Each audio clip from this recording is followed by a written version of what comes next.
Bien, buenos días desde Los Ángeles, California, a todo el mundo.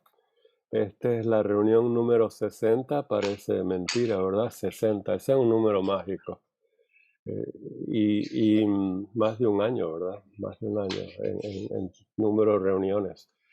Es el 19 de mayo del 2024. Vamos a continuar con el estudio de ciencia y teosofía, tal cual como Blavatsky lo describe en la Doctrina Secreta, en su volumen 1, Cosmogénesis, parte tercera. Estamos en el capítulo 10, la fuerza futura o emergente o nueva, como se dice. Y, y vamos a ver si intuitivamente podemos ver esa fuerza actuando en nosotros y en el universo. Para comenzar tenemos a Emilce con la campana, por favor, Emilce. Oh, gracias.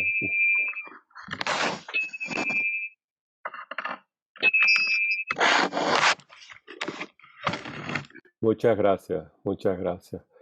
Vamos a comenzar con el estudio. Nadie propuso dar alguna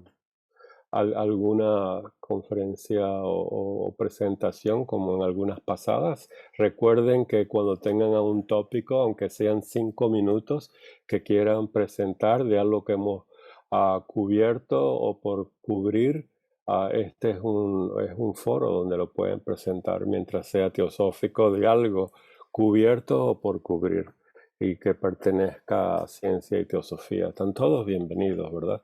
Esto está abierto a todos ustedes. Estamos estudiando el volumen, digo, la fuerza futura, este es el capítulo 10, y está relacionado con Fohat, por supuesto, con el sonido, como habíamos dicho, a los mantras, ¿verdad?, que catalogan esos sonidos, y, y la vida de Kili, que es muy interesante teosóficamente, y vamos a concentrarnos en lo que Blavatsky describió sobre el problema o la situación que presentó Kili a los maestros de la sabiduría, que es muy interesante. El primer punto que ella nos dice nos describe es que el sonido tiene un tremendo poder oculto. Eso no se ve fácilmente con el sonido mecánico que producimos nosotros, pero hay un sonido cósmico que no es físico, por decirlo así, pero vamos a decirlo metafísico. Ese es el sonido melodioso, ah, antropomorfizado por la diosa Bach, B-A-C-H, en la Doctrina Secreta. Y por los sonidos primordiales, como el Om, el etcétera, etcétera, y otros sonidos mántricos. Y esos sonidos, aunque nosotros los podemos reproducir físicamente, molecularmente, en su nivel de transmisión, sin embargo, hay algo metafísico detrás de ello. Y eso es lo que Blavatsky nos quiere mostrar. Recuerden que el punto del universo, en otras palabras, el punto de partida de este universo es lo más importante para nosotros teosóficamente. Ya lo vamos a ver por qué. Ahí viene la idea y el simbolismo del huevo del universo. Recuerden que en teosofía y en la simbología antigua, mitologías antiguas, religiones antiguas, el universo también se describía como un árbol. Entonces, en otras palabras, como habíamos dicho antes, Blavatsky nos presenta el universo como en mitología antigua como un árbol, y la savia de ese árbol puede ser simbolizada análogamente como sonidos, como luz, como vida, como justicia. En la voz del silencio, ese árbol está nutrido por la compasión, la ley que nutre el universo. Platón la llamaba el bien. Amor es otra manera, que es como Fohat, ¿verdad? El amor, etcétera, etcétera. Ese árbol de la vida es muy importante ver el universo de esa manera. Entonces, tenemos en esta página, estamos haciendo un resumencito, que hay un tremendo poder oculto. Estudien, si pueden, los libros que menciona Blavatsky sobre sánscritos tibetanos sobre el sonido y ah, las ideas que nos da Taimni en el Gayatri. Tienen ese libro en español, me imagino, ¿verdad? A Sí, todos. Ahí hay una buena idea, pero siempre hay que llevarla al aspecto metafísico usando analogías. Así como el ser humano pues, ah, pronuncia una palabra y produce una vibración y esa vibración nos da algo, in- ah, nos toca lo consciente, lo inconsciente. De la misma manera, en el universo hay un sonido, una palabra que está representada por el logos. Hágase la luz, hágase la vida, hágase el universo. Esa es la melodía que nutre el universo.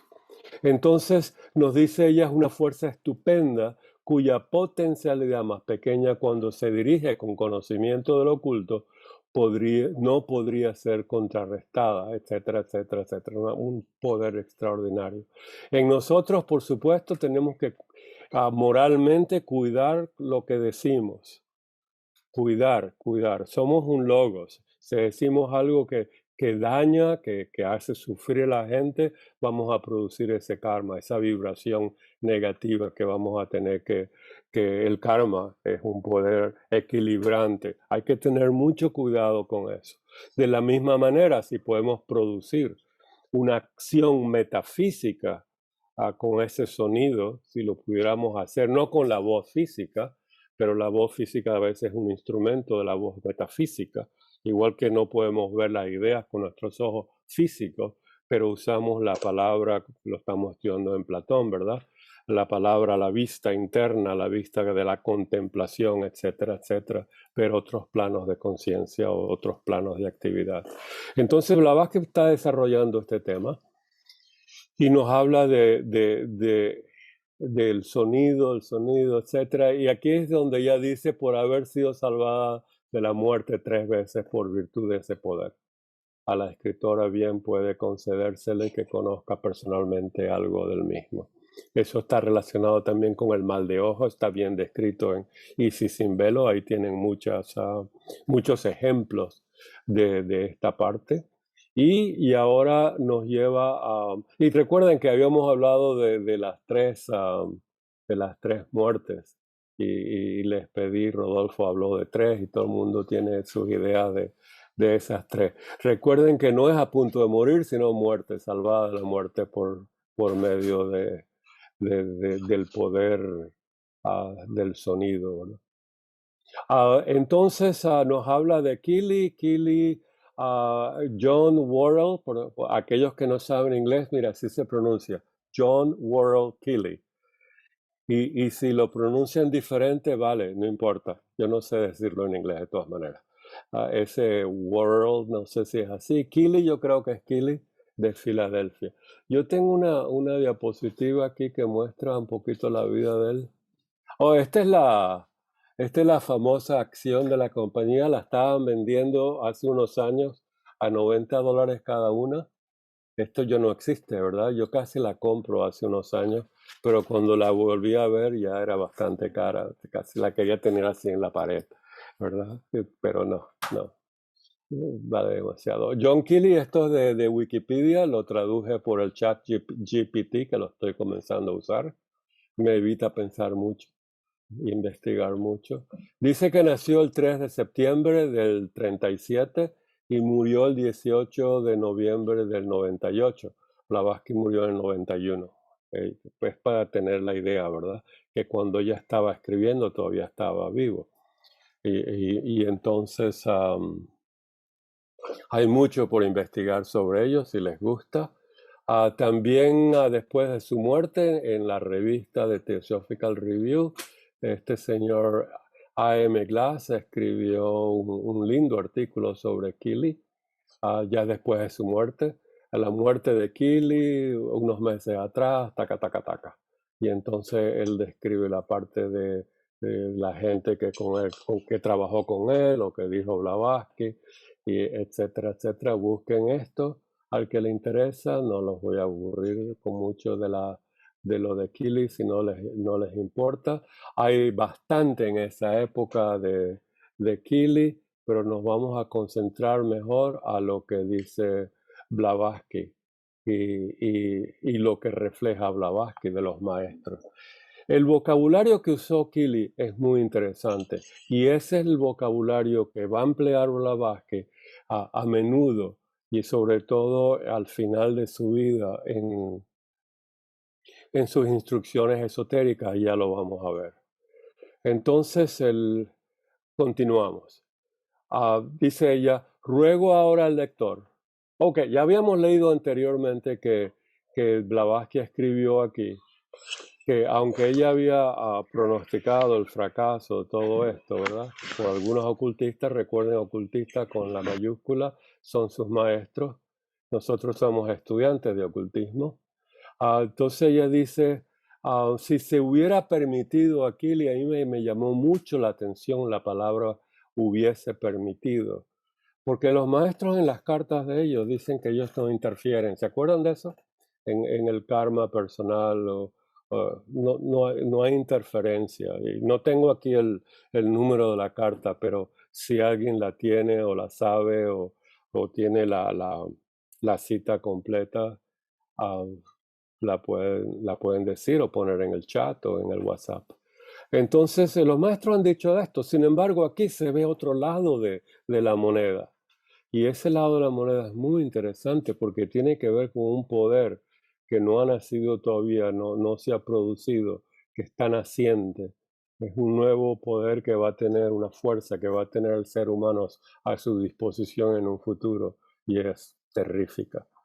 Entonces dice lo siguiente, fíjense bien, si se hubiera permitido a Aquiles salir airoso, él habría podido reducir a átomo todo un ejército en el espacio de algunos segundos tan fácilmente como redujo un buey muerto en aquel estado, y pueden buscar ustedes en el internet esta cita de Blavatsky.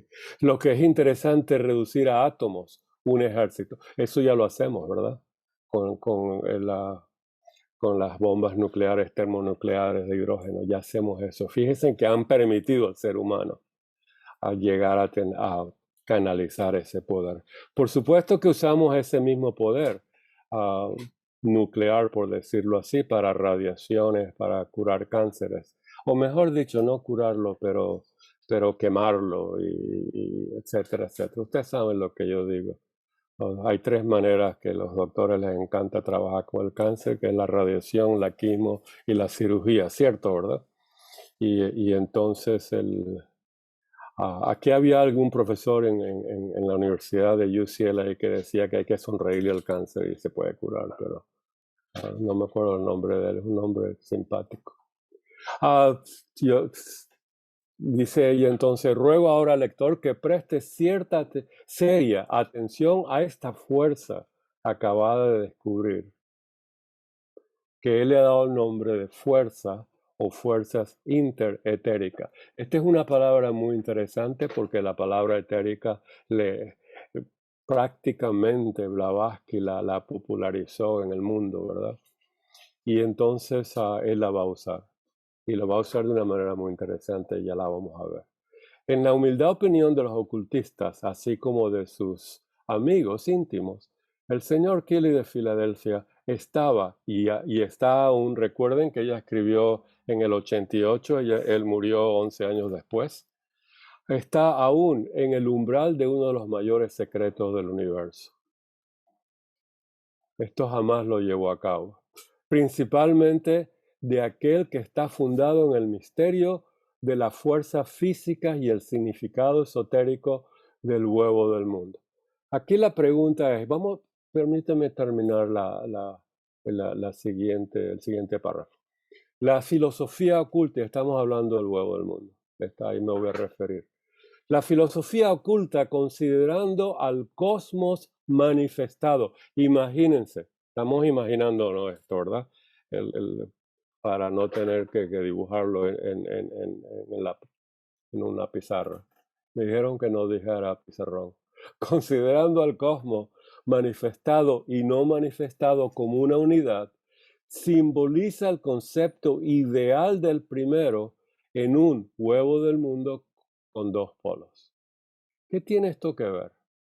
Oh, una línea más. El polo positivo es el que actúa en el mundo manifestado de la materia, mientras que el negativo se pierde en la incognoscible absolutividad del Sat, que es la seidad. Recuerden que esto está mal escrito.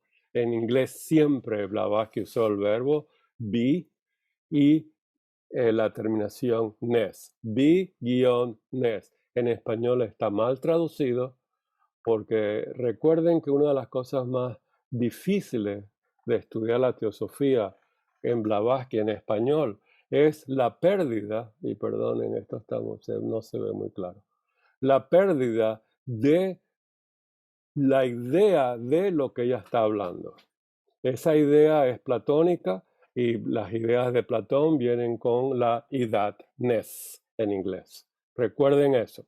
Blavatsky usa consciousness, absoluteness, beingness, una cantidad de palabras para diferenciarlas de lo objeto o el número abstracto.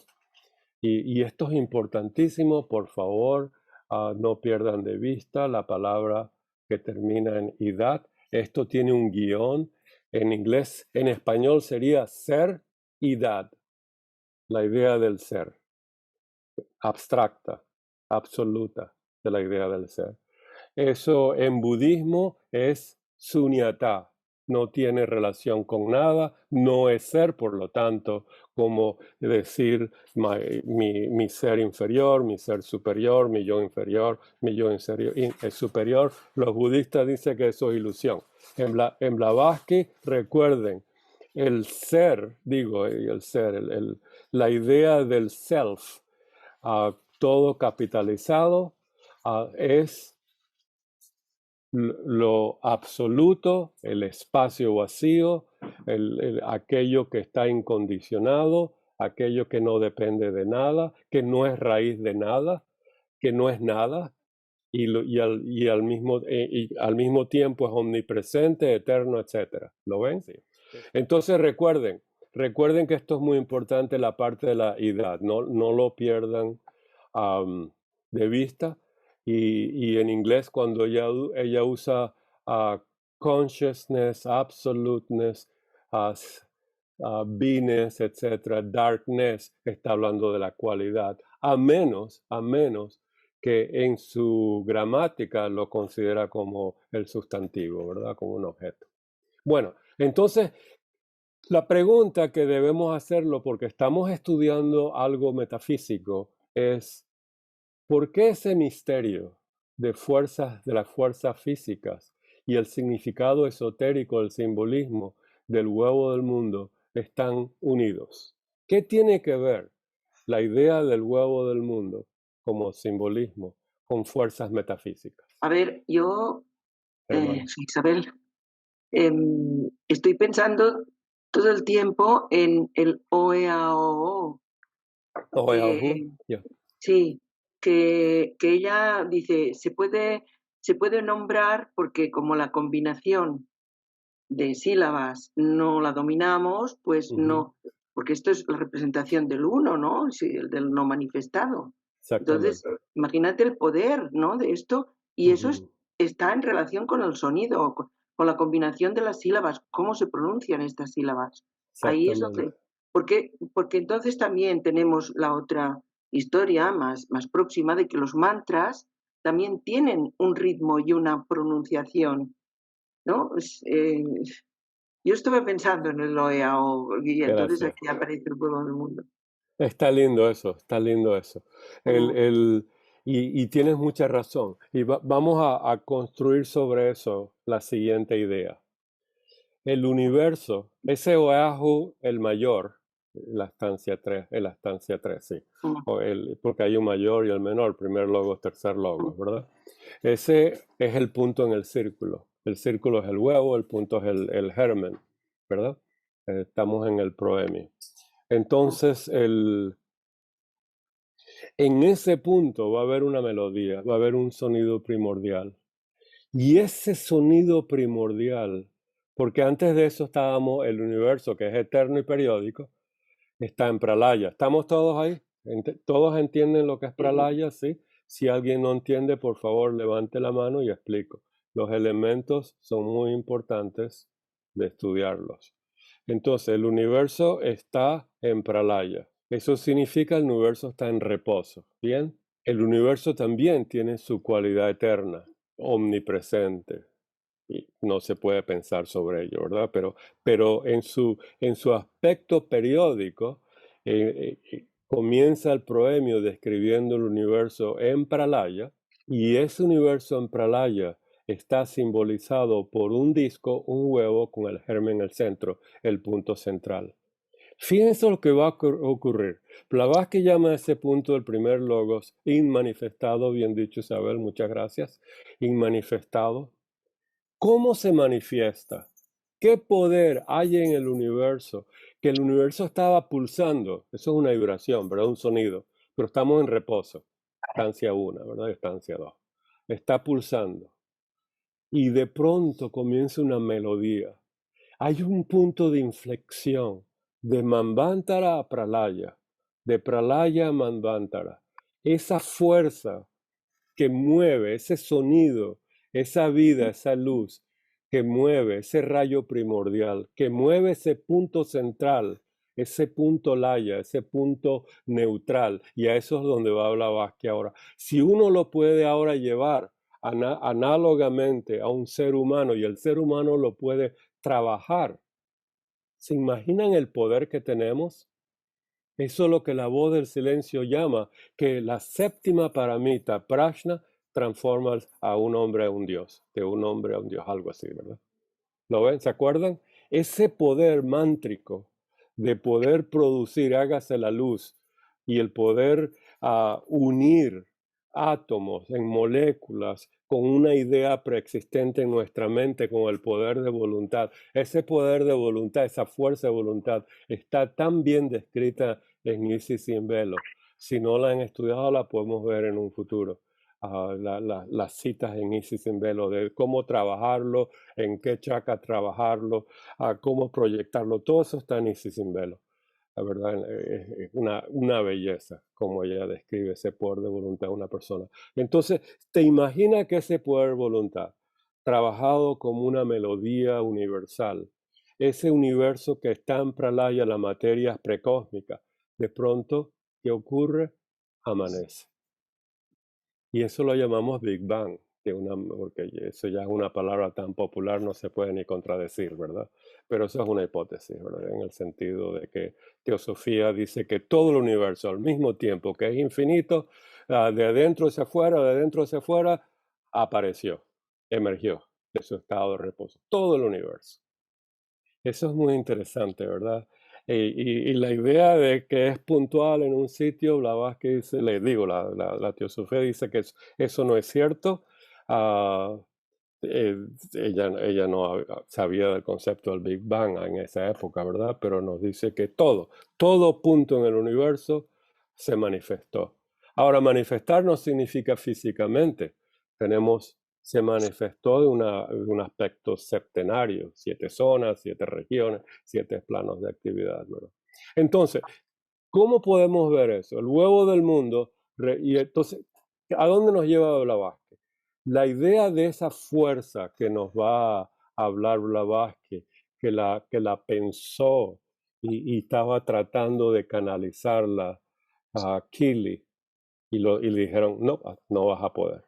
Y eso es encontrar en nosotros ese punto central, neutro, donde algo en reposo, algo en un estado de manifestación, lo vamos a transformar en otro estado de manifestación, que puede ser destructivo o constructivo.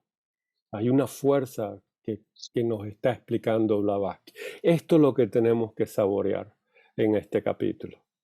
¿Lo ven? Eso es lo que tenemos que saborear. Y oír a una persona que dice, yo veo esa fuerza, es ver la teosofía detrás de este universo y ver que existe estos centros del haya, estos puntos centrales, y ver que existe esa melodía de Bach, como dice la estancia 5 de la sexta, digo, de la voz de cosmogénesis, por el poder de sabiduría y misericordia, el logos femenino manifestó el universo. Ese poder melodioso, ¿verdad? De Bach nos dice después, una belleza, ¿verdad? La Virgen del mundo manifiesta el universo. Eso es un simbolismo muy poderoso, un Shakti muy poderoso.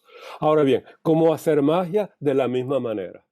Considerar un punto, poder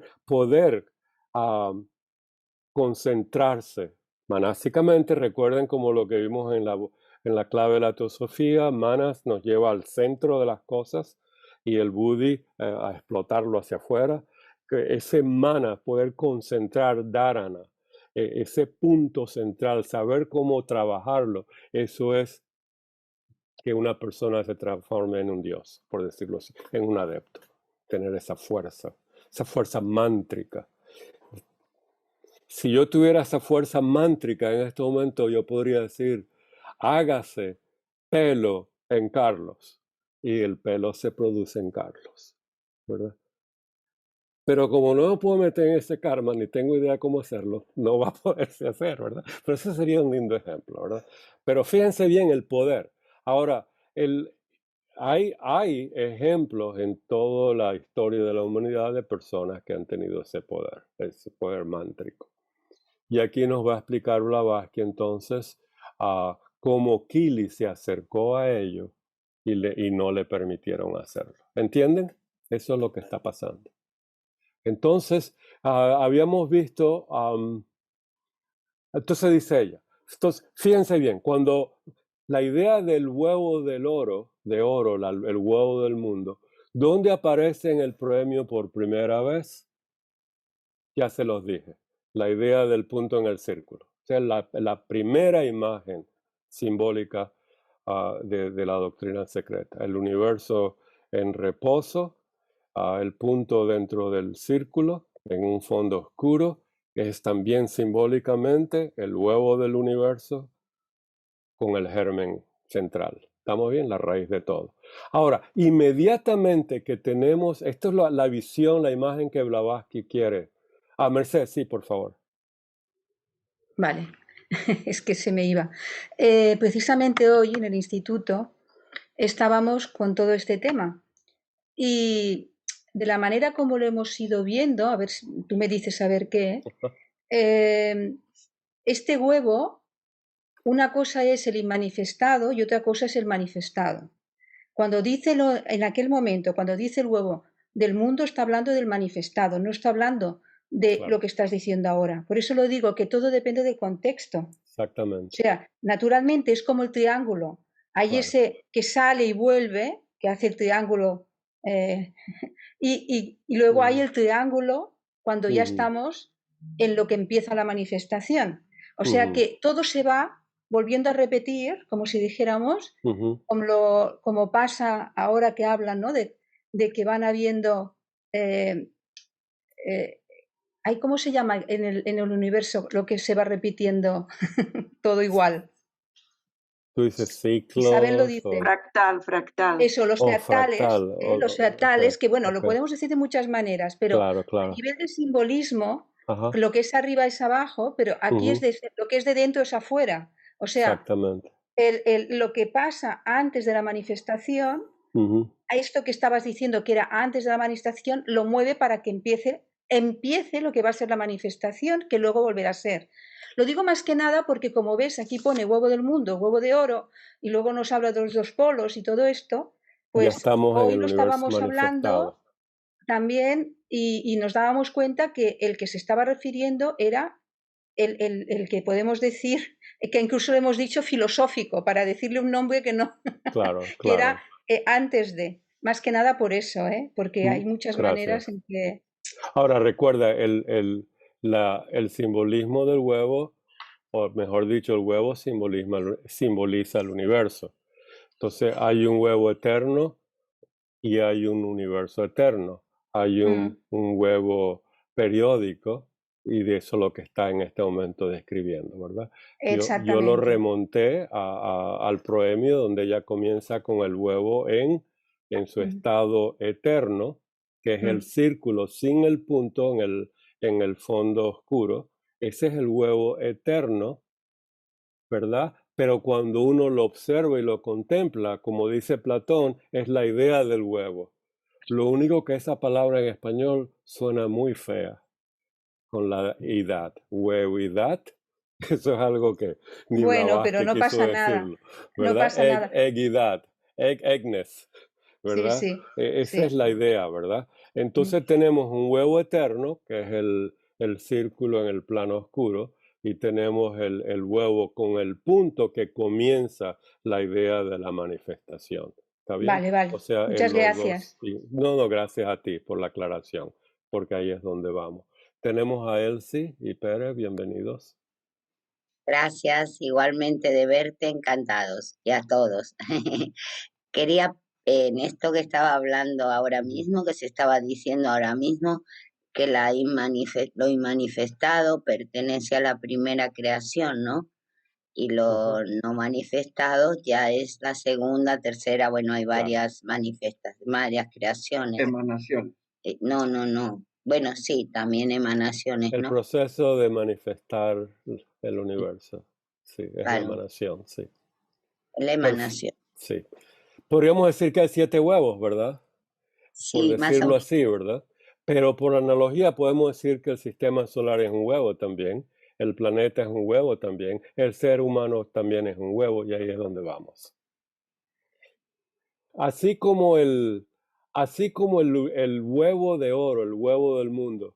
Y como les dije, este es un tema muy bello para trabajarlo en un grupo de estudio, buscando ilustraciones de los gnósticos en Cabala, en la alquimia, ¿verdad? En el antiguo Egipto, el Egipto antiguo, en la India, en Mesopotamia, en América.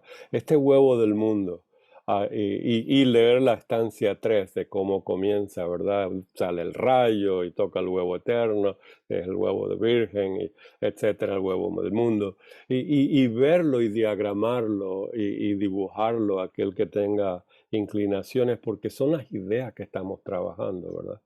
Y esas ideas nos van a abrir un mundo extraordinario. Entonces, fíjense bien la siguiente idea que nos ofrece Blavatsky sobre la fuerza extraordinaria, y ahora se va a la idea de los dos polos.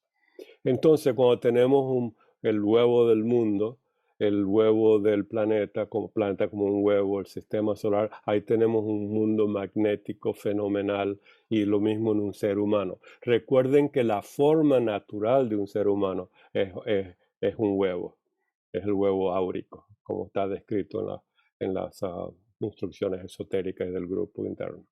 Entonces, inmediatamente cuando tenemos un huevo, tenemos dos polos, y esos dos polos nos da una idea interesantísima, Blavatsky. El polo positivo es el que actúa en el mundo manifestado de la materia, mientras que el negativo se pierde en la incognoscible absolutividad de Sad, la seridad, seidad. ¿Está bien? Entonces, cuando estudien la idea del huevo en el mundo, o análogamente con el ser humano, el planeta, el sistema solar, etc., agréguenle a esa visión esta parte. Recuerden que para estudiar, nos dice Platón, que hay que coleccionar todas las piecitas del rompecabezas e incluirlas y hacer un todo para poder meditarlo y tener la idea de la unidad de lo que estamos estudiando. Entonces, parte de la idea del huevo del mundo es los dos polos. Un polo positivo que actúa en el mundo manifestado de la materia. Si lo ponen, si tenemos un huevo, pondrían la crucecita de la suma del plus abajo de la materia y el negativo arriba. Así, él ¿sí o no? Ya que te tengo a ti ahí. Isabel, ¿sí o no? Sí, abajo, por decirlo así, ¿verdad? Aquí no lo dice, pero dice dos polos, ¿verdad? Entonces podemos poner el polo positivo abajo en el mundo manifestado de la materia.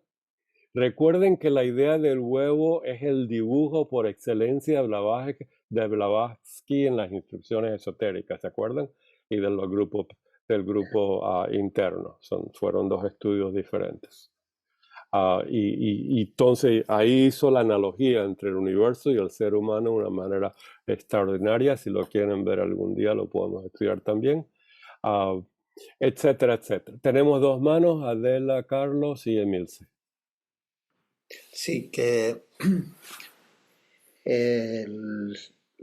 tenemos, a ver, recordemos que cuando estamos hablando de lo inmanifestado, no existe diferenciación y poco podemos decir de ello. Entonces, el huevo en lo inmanifestado más bien es la idea, como estabais diciendo por ahí, la idea del huevo, es decir, el Mahat en la mente universal, lo que se representaría como el gran arquetipo de lo que luego podrá ser la manifestación.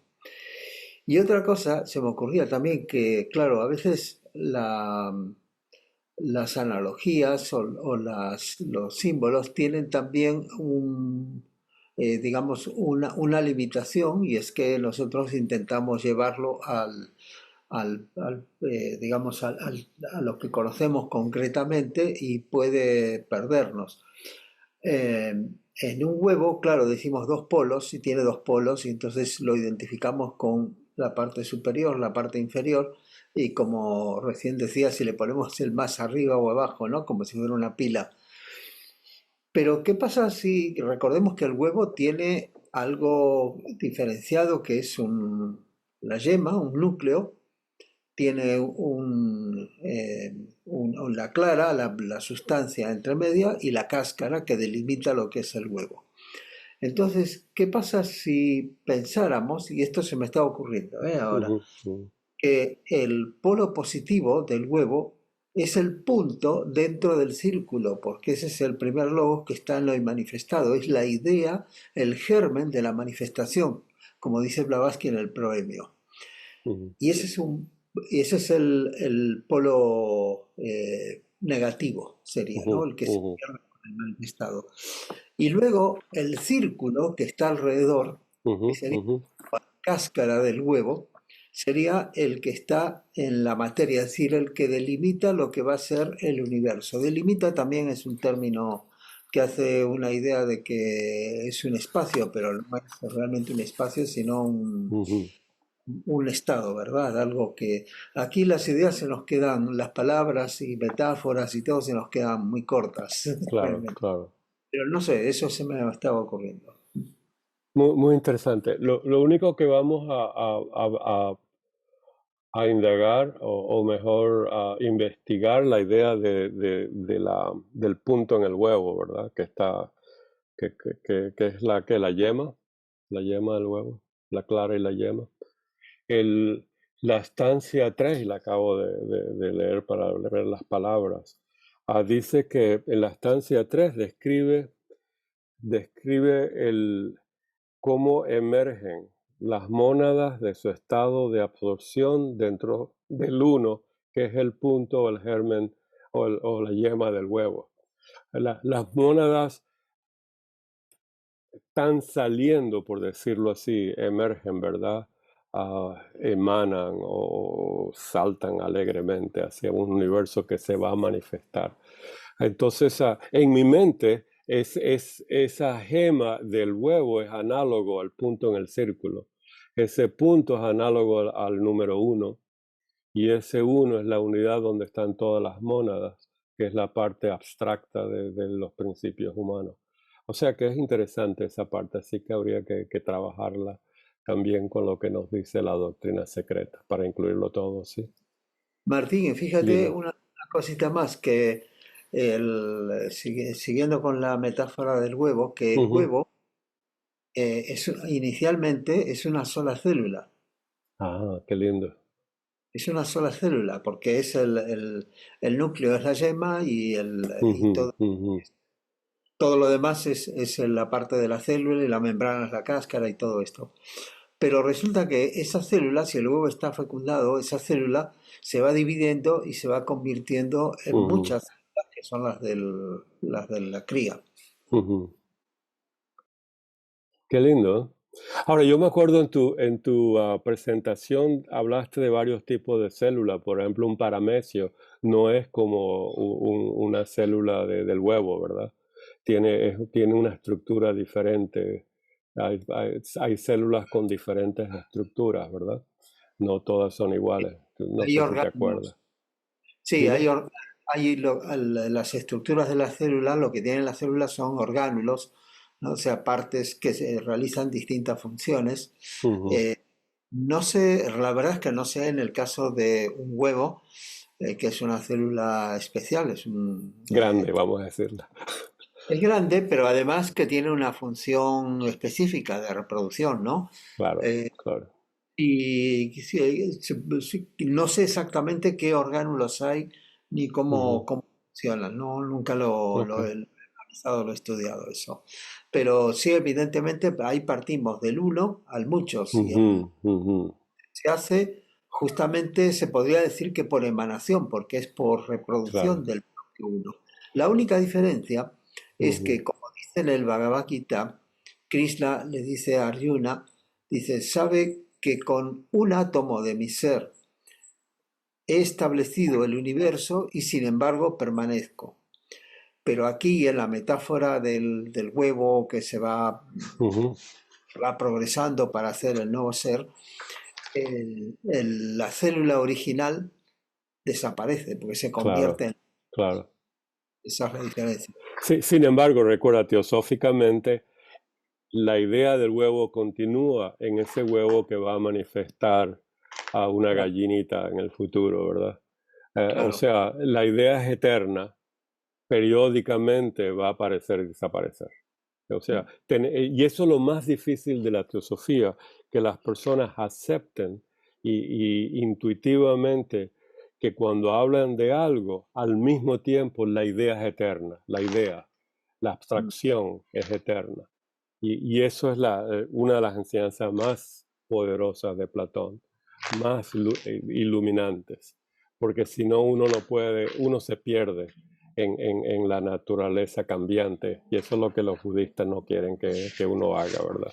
Todo es ilusión cuando comienza a cambiar. Ahora, para dejarlo del huevo, una pregunta más, a ver si tú o alguien sabe. Ese huevo, esa yema o esa célula en el ser humano, ahí, ese punto donde va a salir el feto, es exponencial la división 1, 2, 4, 16. ¿Alguien sabe eso?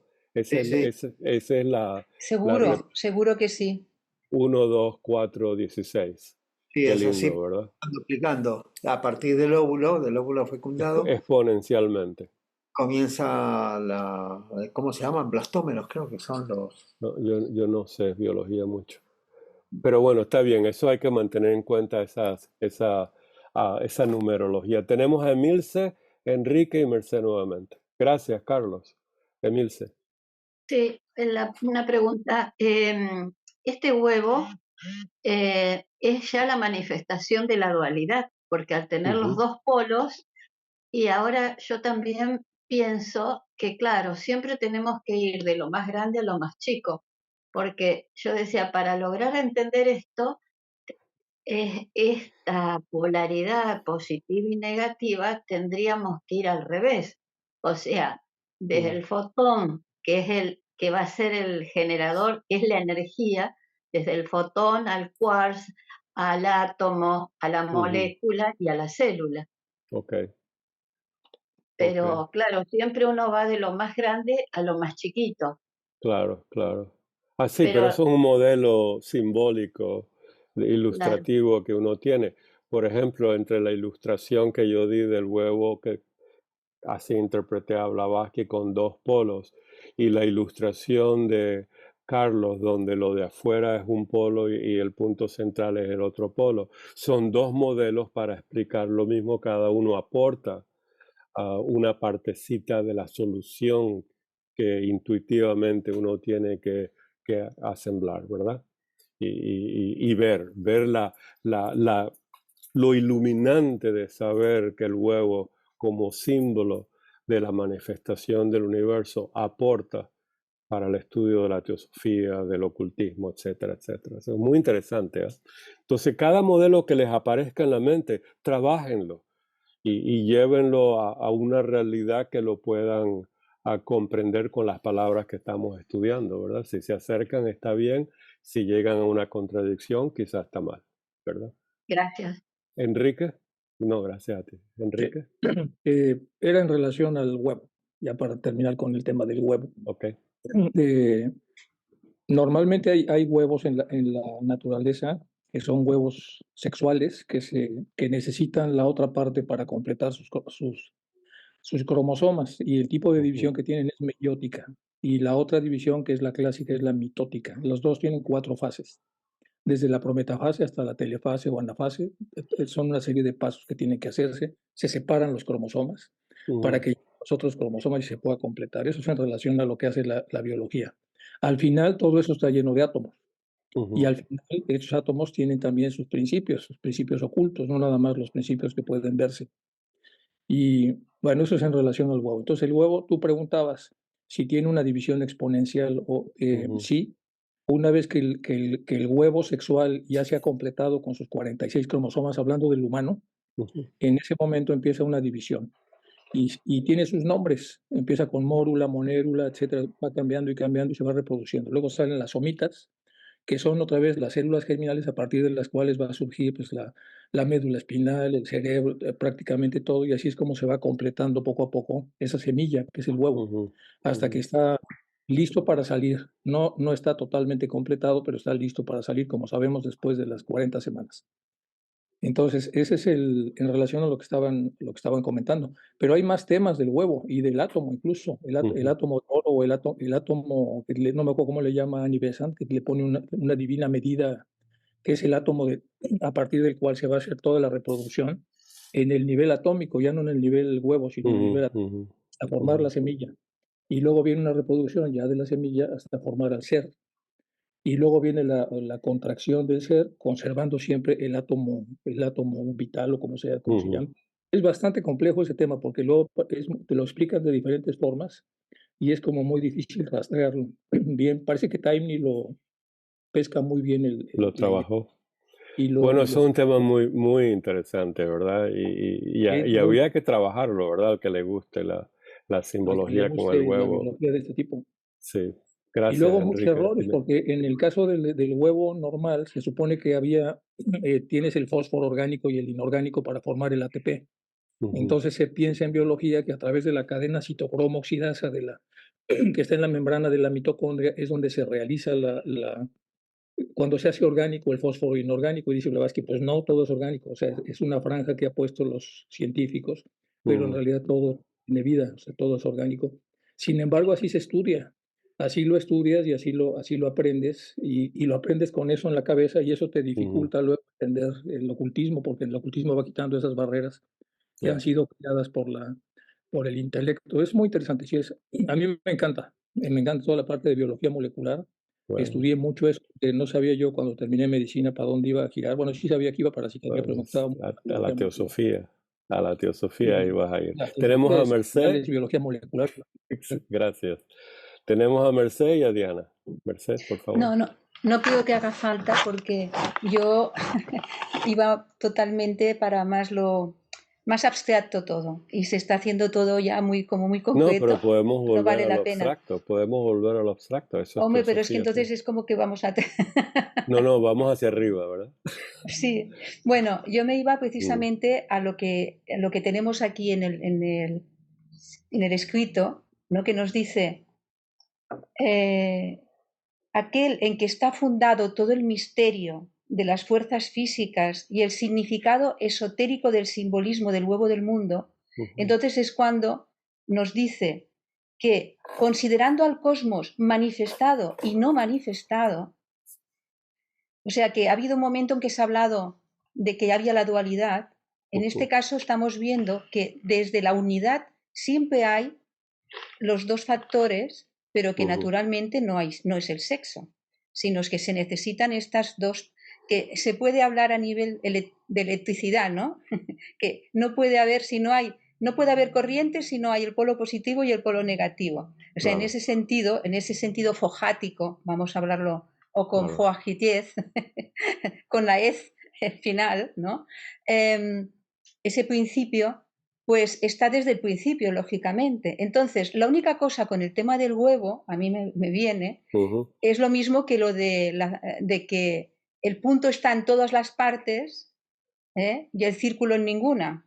O sea, el huevo como semilla, que aquí sí que en ese sentido el embrión como semilla, se dice que es un embrión de todos los embriones que existen. O sea, es todos los puntos que existen. Y como es infinito, pues no lo podemos poner. O sea, si pudiéramos nosotros imaginárnoslo en todas las dimensiones, sería por todas partes y en ninguna.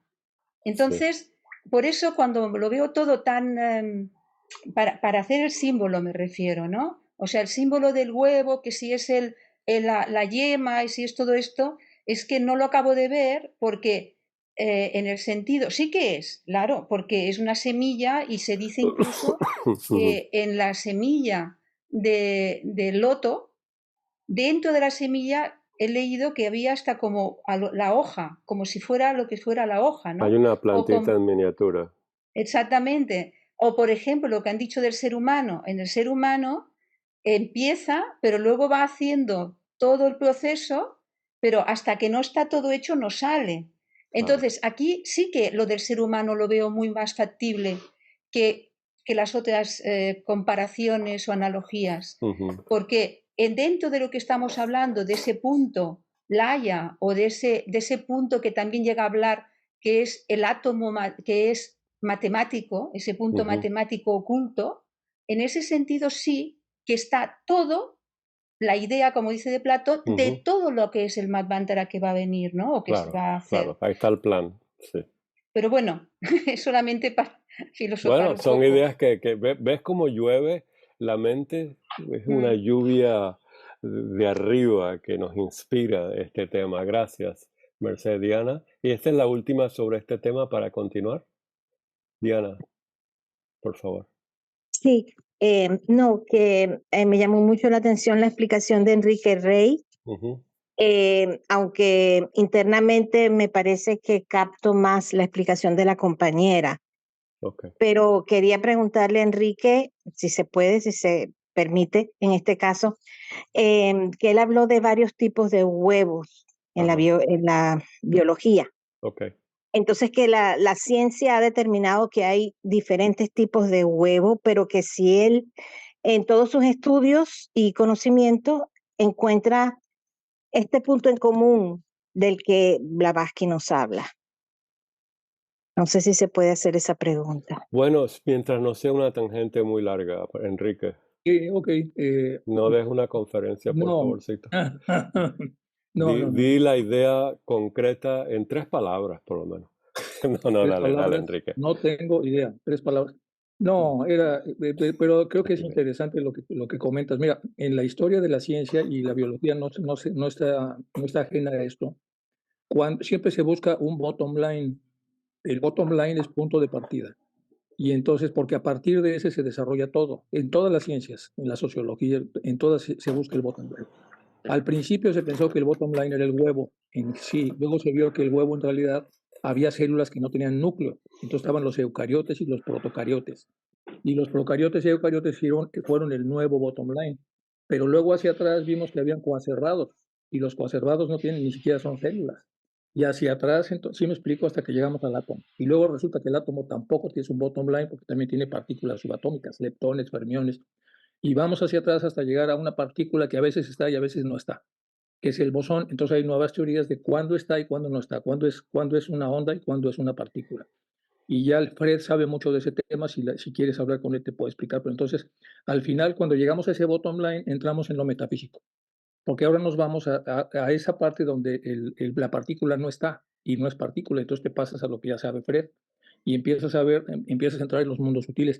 No sé si eso contesta tu pregunta, pero En realidad por eso lo estaba yo comentando así. Empecé con el huevo porque estaba hablando del huevo de oro y así lo explicó Blavatsky porque era el momento para explicarlo así. Sí. Porque todavía muchas cosas de estas no se sabían. Hasta el océano, bueno, todo lo que hace Oparin, todos los libros de Isaac Asimov todavía no existían. En lo que existía en esa época, la manera de explicarlo era a través del huevo. Es lo que yo creo que así es como funciona. Bueno, fui lo más rápido que pude.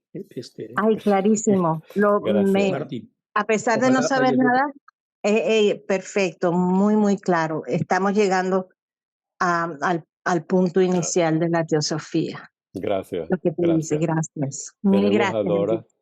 Tenemos a Dora. Exacto. Y yo lo veía, si es que no estoy errada, como analogía a ver a los 3 lobos, ¿no es cierto? El huevo del mundo, en el uno, el huevo de oro, y que dentro de ese está el germen, el 1, el 2 y el 3. ¿No? El primer lobo es el segundo y el tercero. Y a partir de ahí viene todo la manifestación en los diferentes planos.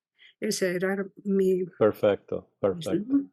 Entonces, para continuar, gracias Dora, para continuar, recuerden, entonces, la imagen que tenemos, y nos dice, la filosofía oculta, considerando al cosmos manifestado y no manifestado como una unidad, simboliza el concepto ideal del primero en un huevo de oro con 2 polos.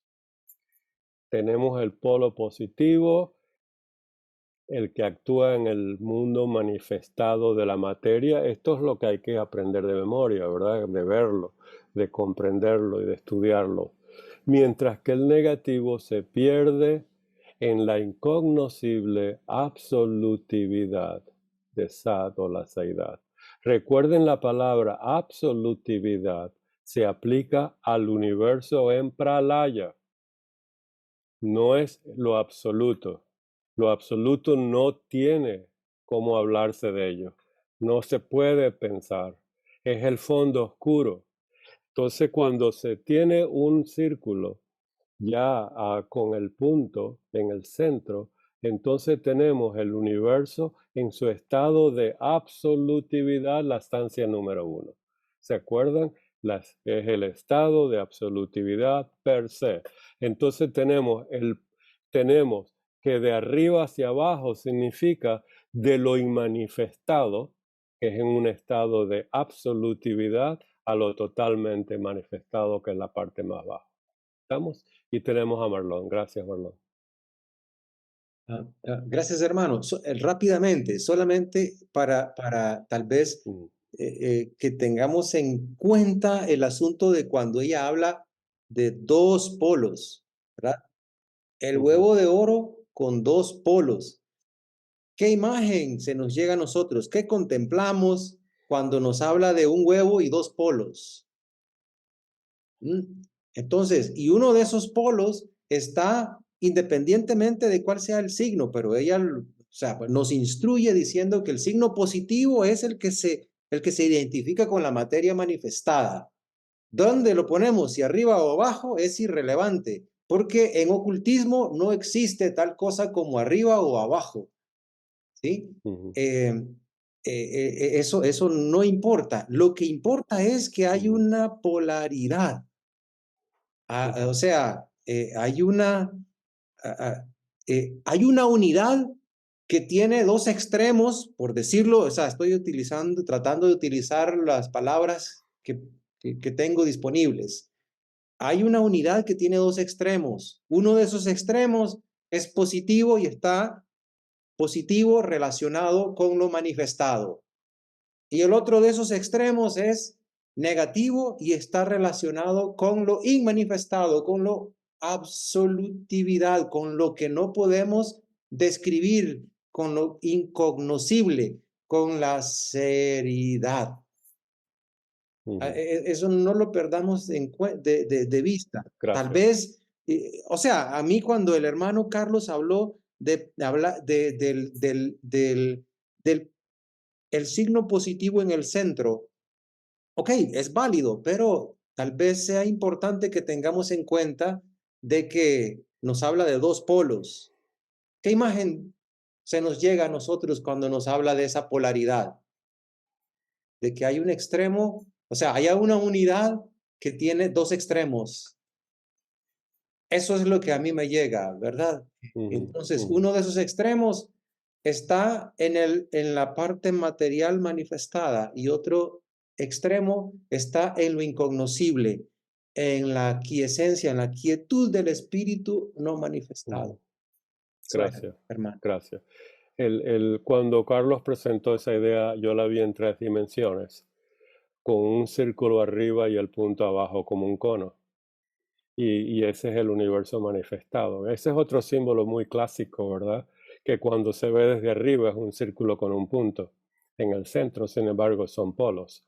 Es el círculo que está arriba y el punto que está abajo, como las 2 estrellas, los dos triángulos conectados, uno hacia arriba y uno hacia abajo. Así que mientras sea uno consistente, ¿verdad? Una vez que uno dice esto es positivo, arriba o abajo estamos de acuerdo, todo lo que sigue tiene que ser consistente. Todo lo material va con el positivo y todo lo incognoscible, absolutividad del SAT va con lo negativo. Mientras uno mantenga esa continuidad y consistencia, no hay problema. Carlos, vi que levantaste la mano, discúlpame. Sí, no, simplemente recordar que, a ver, primero, aquí está hablando, como dice en el texto, el concepto ideal del primero, o sea, del cosmos manifestado, es el que representa con el huevo de oro con 2 polos. Entonces, solamente estamos hablando de la parte, o sea, del universo manifestado. De lo otro... No, hermano. Él está hablando de una unidad que tiene un cosmos manifestado y uno no manifestado. Y ese es el huevo de oro, el huevo del mundo. No, fíjate bien, perdón, Marrón, pero mira, dice, considerando el cosmos manifestado y no manifestado como una unidad, simboliza el concepto ideal del primero, o sea, del manifestado, en el huevo de oro con 2 polos. ¿Sí? Entonces, cuando Blavatsky describe su famosa secuencia del círculo con el punto, etcétera, en el momento de la manifestación, el punto es todavía el estado del germen de la manifestación, los logos. Cuando se produce la manifestación es cuando aparece el diámetro, la línea la línea recta que divide, y ahí se divide justamente en 2, en la raíz del espíritu y la raíz de la materia. Bueno, se divide, es una manera incorrecta de decirlo, ¿no? Sino que aparecen precisamente los 2 polos. De la misma manera que en la electricidad o en un átomo que está neutro, ¿no? Si por alguna razón el átomo está neutro y tenemos los electrones y los protones, positivos y negativos, están integrados. Si por alguna razón, y esto es lo que Leibniz se esforzó en explicar muy bien y todo, ¿no? Si por alguna razón separamos electrones y protones, como pasa cuando en un generador o en una pila, que se sacan los electrones y se los lleva a una zona determinada del material, entonces ahí aparecen las 2 polaridades. Y siempre que aparecen las 2 polaridades, positivo y negativo, aparece inmediatamente el tercer elemento, que es la relación entre ambos, que es lo que ella llama la mente manifestada, la mente universal. No el Mahat manifestado, sino ya la mente que actúa como un puente entre la materia y el espíritu, o la raíz de la materia y la raíz del espíritu. Carlos, vamos a dejarlo hasta ahí. Marlon, vamos a dejarlo hasta ahí porque si no, esto llega a lo personal. Enrique, ¿quieres aportar algo sobre esto? Pero no de una manera personal. ¿Quién tiene razón? No estás... Sí, gracias. Muy rápido, Martín, nada más. La idea de Carlos creo que tiene mucho sentido. Viendo a Taimni, es desde el punto Y yo sé que ya no quieres dedicarle más tiempo a esto, pero dentro de los temas... Claro, porque esta no es la idea donde ella quiere llegar, Sí. sino al punto neutral entre los dos Entonces, polos. nada más se los explico rápido para Marlon. Dice, el logo solar siempre empieza con un punto y tiene, Blavatsky comenta, el unitario átomo cósmico se divide en 7 átomos en el plano de materia. El unitario, el original, en 7 en la materia, y cada uno de estos átomos se convierte en un centro de energía. El mismo átomo cósmico se despliega en el plano espiritual en 7 rayos que, no obstante su estrecha relación, se manifiestan separados hasta el fin de cada kalpa, que ese es el que va a convertirse en el punto central, con su propia línea no se pasa, y de ahí se va a delimitar la línea no se pasa, lo que decía Carlos, que es la esfericidad en donde se va a contactar, y ahí viene una serie de cosas que Taimni explica más o menos bien. Bueno, nada más. Gracias. ¿En qué libro es? La ¿Me idea que dijiste? es buena. ¿En qué libro? ¿Ciencia y ocultismo? A ver, es que tengo toda una presentación. Ok, no importa. Gracias. No tengo aquí exactamente. Gracias. Recuerden, a donde va Blavatsky es cuando tenemos dos polos, tenemos un punto central neutral, y ahí es donde este centro que está aquí, centro neutral, y ahí es donde la magia ocurre. Ahí es donde ocurre el poder de la voluntad de expresar y de manifestar fuerzas en el universo, dentro del ser humano, etc. Ahí es donde va Blavatsky con esto. Por favor, continúen estudiando la idea del huevo del mundo, hablen en conferencias, entre más es mucho mejor para nosotros, porque aquí está el misterio de las fuerzas físicas y el significado esotérico del universo. Entonces, Martín, 10 segundos, nada más me permites 10 segundos y ya me callo. Es nada más okay. El positivo y el negativo. Es como una batería de coche. Si quitas el negativo, no fluye la corriente. Claro. Siempre hay que pensar esto como una unidad. El negativo tiene que estar a fuerza. Perfecto. No se puede extraer. Entonces, Perfecto. todo lo que está en su aspecto pasivo. Por eso hay esquemas de eso muy complejos. Perfecto. Entonces, está en su aspecto pasivo, entre comillas, porque en realidad solo con él puede fluir la electricidad, que es donde pasa pues, todo eso. Eso es lo que quería comentar, que a mí me tomó años ver. ¿No? Bueno, gracias. Emilce. Bueno, yo me puse a buscar qué era el centro neutral y es donde la sintropía y la entropía se encuentran e intercambian. Gracias. Como no sabía qué era la sintropía, busqué qué es la armonía entre dos procesos de renovación y de creatividad. Claro.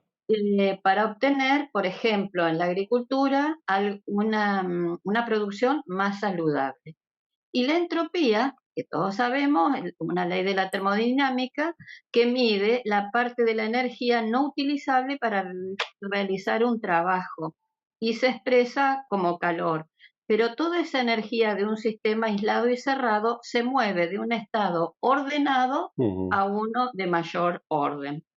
Y ahora se habla de la neuroentropía, que considera a la energía como un medio que tiende a regular el comportamiento de la materia hacia una mayor complejidad para provocar la tendencia al orden.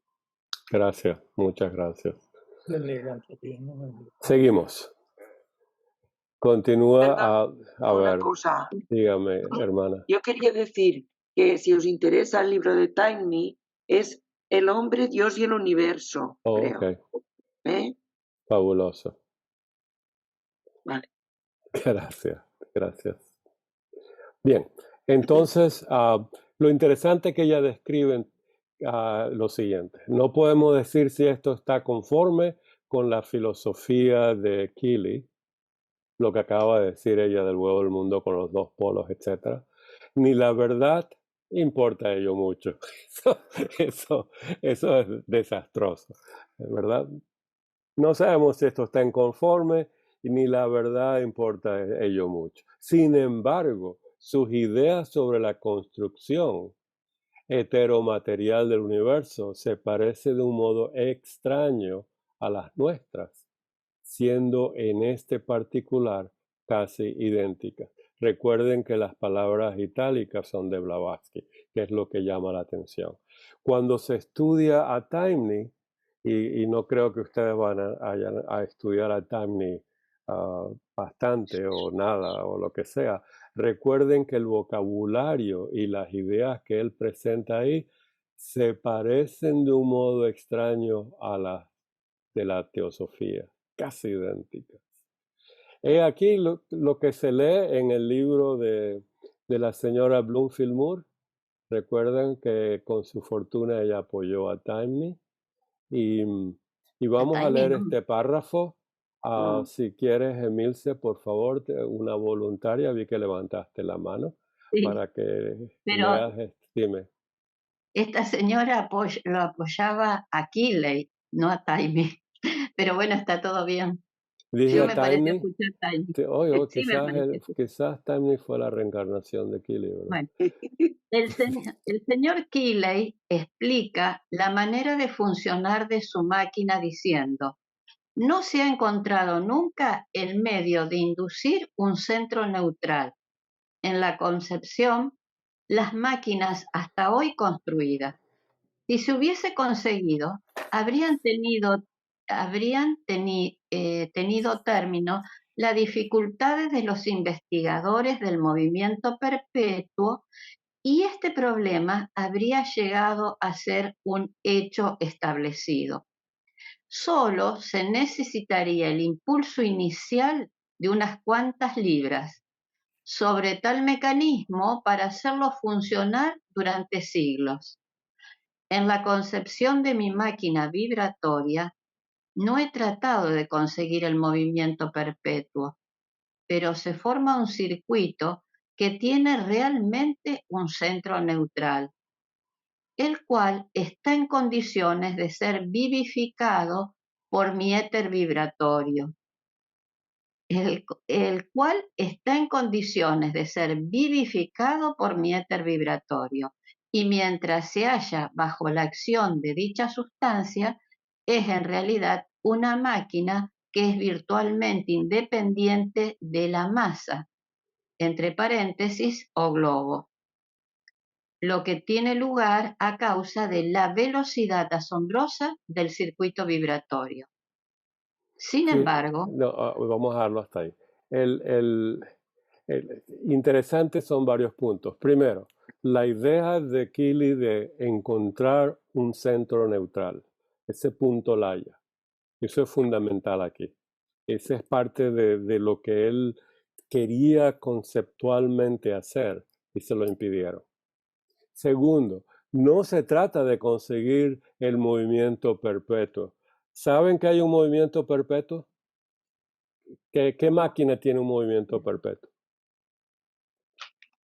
¿La conocen? ¿Todo el universo? Todo el universo. El mundo. El universo. Cíclico, eterno. Periódico y eterno. ¿Quién le produce la energía?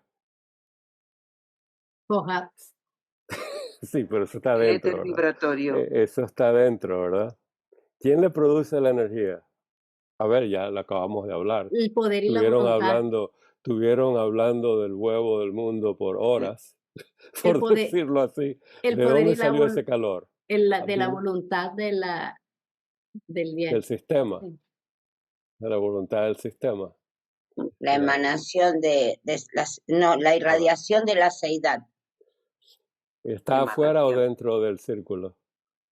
Es el círculo. Fuera. ¿Está fuera del círculo? No, porque no hay nada fuera del círculo.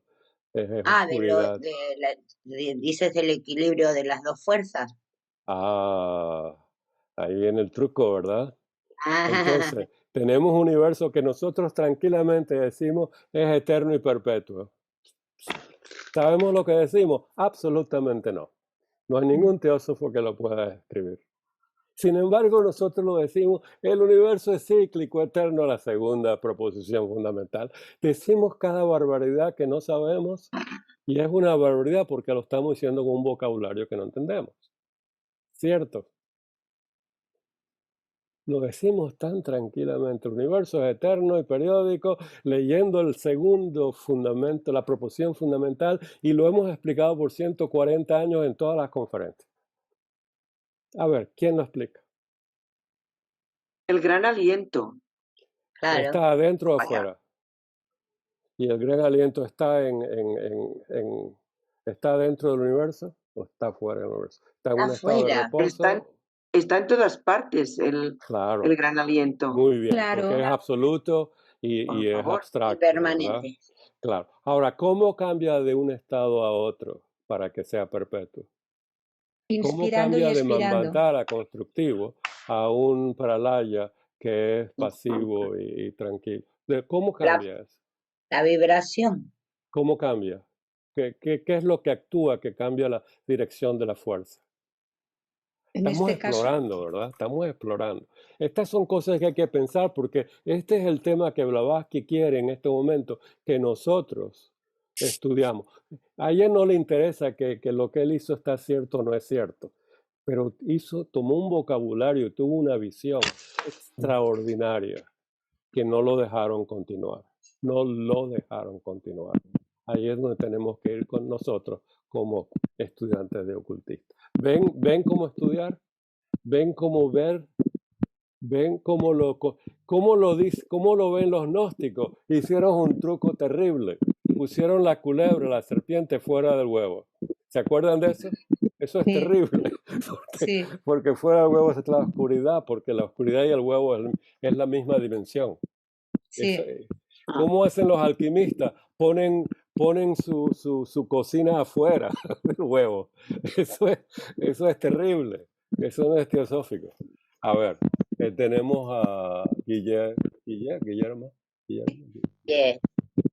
Sí, todo es eterno. No existe periódico.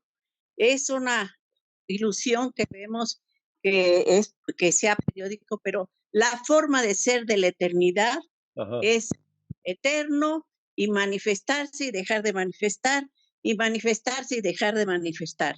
Y en su forma de manifestarse y dejar de manifestar es eterno. Muy lindo. Todo es absoluto porque todo es para Brahma. Claro, pero muy lindo.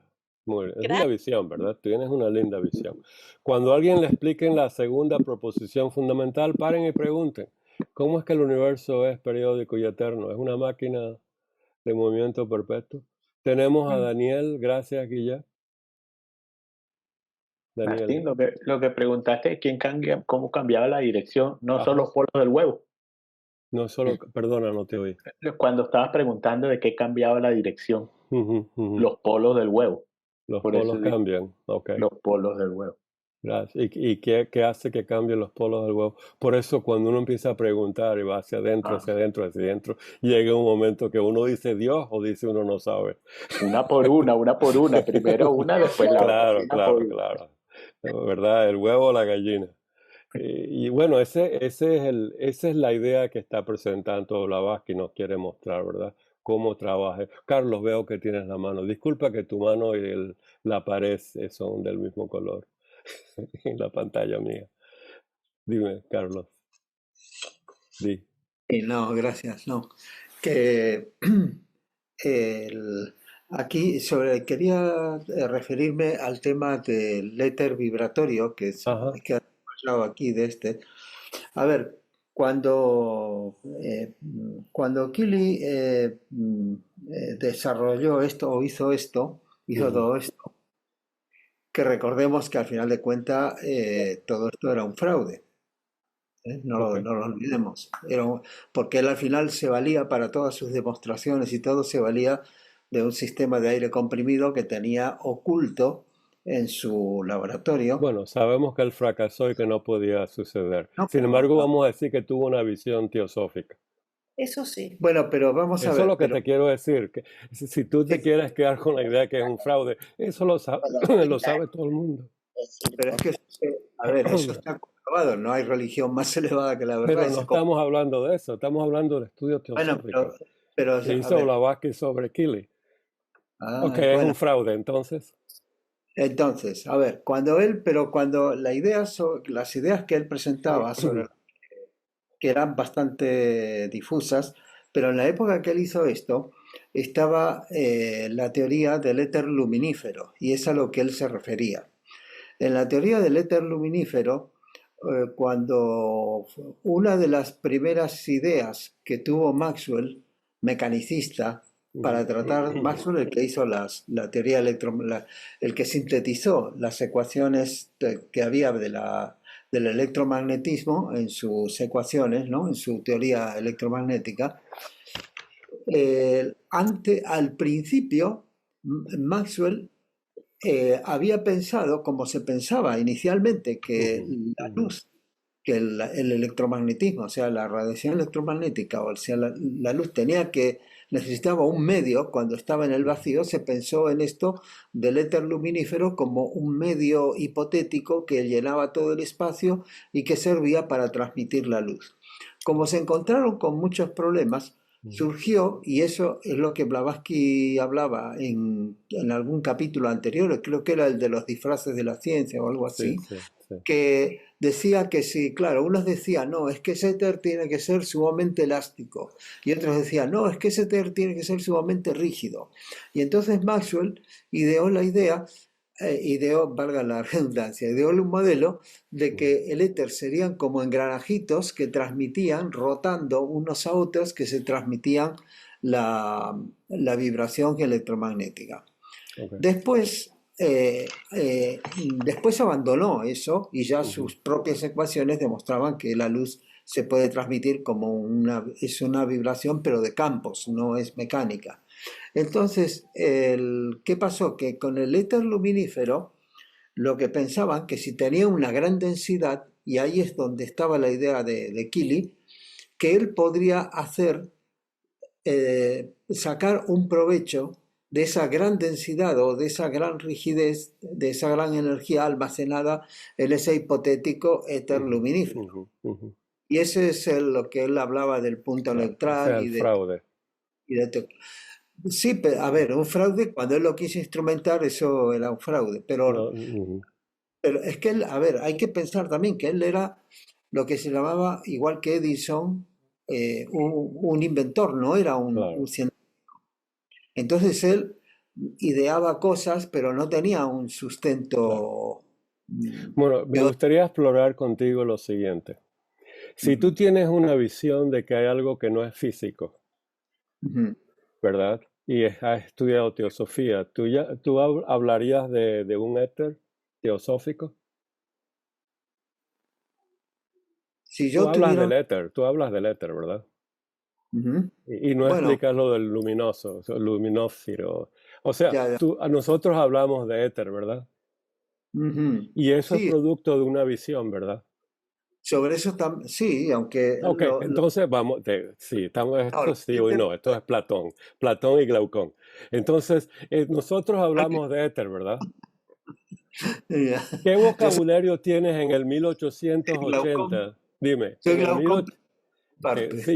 ¿Qué vocabulario tienes tú para explicar una materia oscura, un plano oscuro, un plano que no lo podemos ver, pero sabemos que está lleno de energía y de materia, por decirlo así, porque es lo mismo?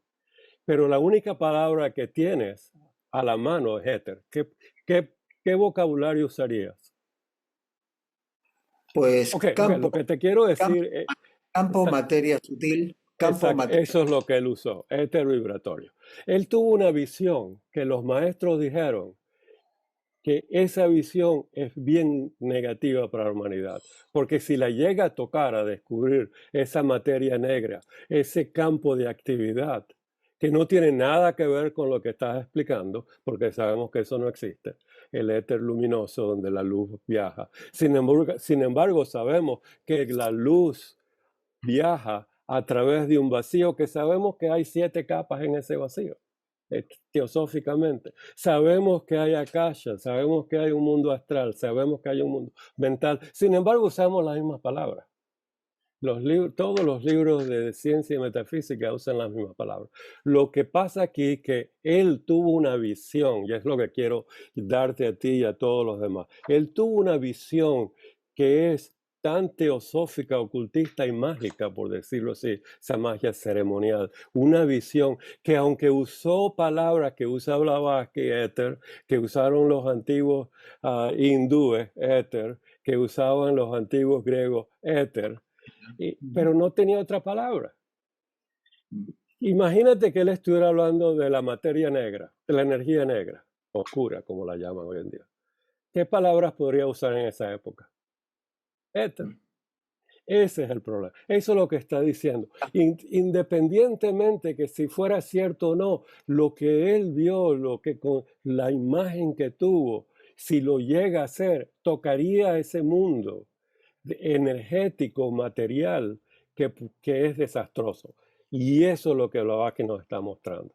Ella no quiere saber nada de que si eso es cierto lo que él vio o lo que no vio, pero lo que está diciendo es muy ocultista y eso es lo que estamos estudiando. Permíteme continuar. Ahora, una sola acotación, que a mí me parece muy interesante el hecho de que Blavatsky, inclusive por el nombre del capítulo, la fuerza que está viniendo, la fuerza que se veía venir algo, que todavía no estaba delimitado, y al final un poco todo ese gran poder, ese extraordinario poder que fue la energía atómica. Claro.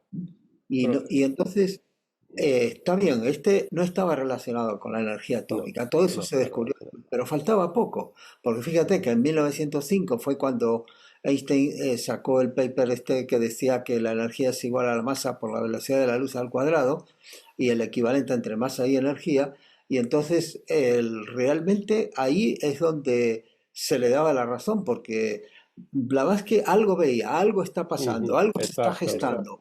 Ese es el punto. Y ahí lo acertó, ahí acertó totalmente, porque, bueno, ha sido realmente, no sé si se correspondería con el Brill o con aquello que los maestros también decían sí, esto corresponde con el Brill porque ese es otro párrafo donde ella lo hace esa correspondencia con el Brill. Sí, lo que quiero decir es que no sé si la energía atómica que conocemos actualmente es esa energía hipotética tan grande y todo. Yo personalmente no creo que sea ella. ¿O hay alguna a descubrir? Sí, yo creo que no es ella por la sencilla razón que para poder usarla necesitamos un detonador. De una bomba atómica. ¿Te acuerdas de los detonadores? Lo más importante. Si alguien descubre un detonador, la CIA va a estar ahí inmediatamente para quitarlo. Keely estaba buscando un detonador para contactar esa energía almacenada en un plano superior vibratorio al plano físico. Eso es el descubrimiento de él. Y para eso, él descubrió que tiene que ir a un punto del Haya, un punto neutral. Exacto. Y le dio un escalofrío a los maestros y a la fraternidad, y eso se lo transmitieron a Blavatsky. Eso es la belleza de este capítulo. Enrique, sí. Nada más, eso, bueno, habíamos hablado del bottom line, y lo que está diciendo Carlos es cómo se fue moviendo esto, pero realmente la idea de que a través de una partícula de éter, aunque fuera muy etérea, es donde viajaba la luz, porque estaban hablando de Maxwell, en realidad empieza con este muy famoso, ¿cómo se llama?, de 1700 y pico, de su libro de Optics. Tiene un libro de óptica, ¿Tú dices Newton Newton en 1717 tiene un libro de la óptica y de la refracción y no sé qué de la luz, y ahí también de que la posible partícula a través de la cual viaja la luz es el éter, de ahí la toman. Ese es el problema, esa es la ventaja que tenemos con Blavatsky, que a partir de un comentario como este vienen una serie de investigadores a dar por hecho que es así, como bien lo estás comentando. Claro. Recuerda que aunque no hayan moléculas ahí en el espacio entre la Tierra y Saturno, el mundo molecular es muy pequeño, tenemos una gran cantidad de rayos electromagnéticos. Tenemos un campo más sutiles que ellos, desconocidos por nosotros, y que apenitas estamos tocando. Y esa energía es transformable en materia, es lo mismo, ¿verdad? Son dos aspectos, energía y materia, ya lo sabemos. Pero todo está ahí y la luz viaja por eso. Digo, en eso. Todo viaja por eso. Nuestros satélites, los planetas, todo viaja por eso. ¿verdad? Y el gran corrector o la gran corrección de esto son los maestros de sabiduría, y Blavatsky te empieza a corregir y decir, no, por aquí no, por aquí. Exactamente. Entonces te imaginas el gran material digo, el mundo material energético que existe en planos no físicos. Y los vamos a llamar etéreos. No tenemos otra palabra. O metafísicos. ¿Qué otra palabra tenemos? Sí, sí. ¿Les parece? O planos akáshicos. Planos akáshicos es otra Claro, palabra ahí se hindú muy junta la linda. ciencia y la filosofía, se juntan ahí en la metafísica. Exactamente, exactamente. Ahora, a mí me encanta la ciencia porque lo que ve, lo ve, ¿verdad? Aunque a veces no lo ve bien, pero y la hipótesis cambia con el tiempo, pero lo que ve, lo ve. Entonces, lo que les quiero pedir es que aprecien la teosofía en este capítulo, cómo lo descubre un visionario que vio algo, no lo pudo hacer, y la visión, el vocablo, las palabras, los campos vibratorios que usó, dice Blavatsky, se acercó de una manera muy interesante a lo que es la teosofía. ¿Lo ven? ¿Tienen algún otro comentario sobre esto? Y sabemos que es un fraude, porque no lo pudo hacer. Aunque los maestros dijeron que no lo pudo hacer porque no se lo permitimos. Ahora, la pregunta es, ¿cómo puede un maestro hacer que una persona no trabaje en esos planos superiores al mundo físico? Ese es el estudio que hacen los tibetanos, muy buenos, y en la India, con los nadis. Y si un maestro te permite trabajar, a un gurú o un lama, trabajar con los nadis y con energías más sutiles que las físicas, tienes llaves para abrir ese mundo. Por eso son adeptos, ¿verdad? Esa es la parte esotérica del lamanismo y de los yogis. Ese es el mundo del ocultismo, que es extraordinario. Y si ven los mantras, discúlpenme, ven los tankas tibetanos, las pinturas tibetanas, ven al gurú tocándole al discípulo en ciertas partes del cuerpo y abriéndole los nadis, cerrándole los nadis. Imagínate que los adeptos, los maestros de Blavatsky tienen esa oportunidad extraordinaria diciendo, oh, ¿tú quieres tener la llave de abrir el mundo metafísico? No te vamos a dejar, te vamos a cerrar los nadis. No lo vas a funcionar, no vas a poder hacer algo físico tocando lo metafísico, porque va a ser imposible. La fuerza de voluntad va a llegar hasta ahí. Para eso tenemos que estudiar los nadis. Todo el mundo, ese mundo pránico, energético, de los yogis, de la Kabbalah, de la alquimia china, de los budistas tibetanos, etcétera, etcétera. Es muy interesante, ¿verdad? Eso es muy interesante, la capacidad de operar en esos planos. Merced, tienes la mano levantada, tú como Carlos tienes la pared del color de la mano. Dime, por lo menos en pantalla, tengo que mirar bien. Es que aquí viene el que para lo que pasó en la Atlántida no pase ahora.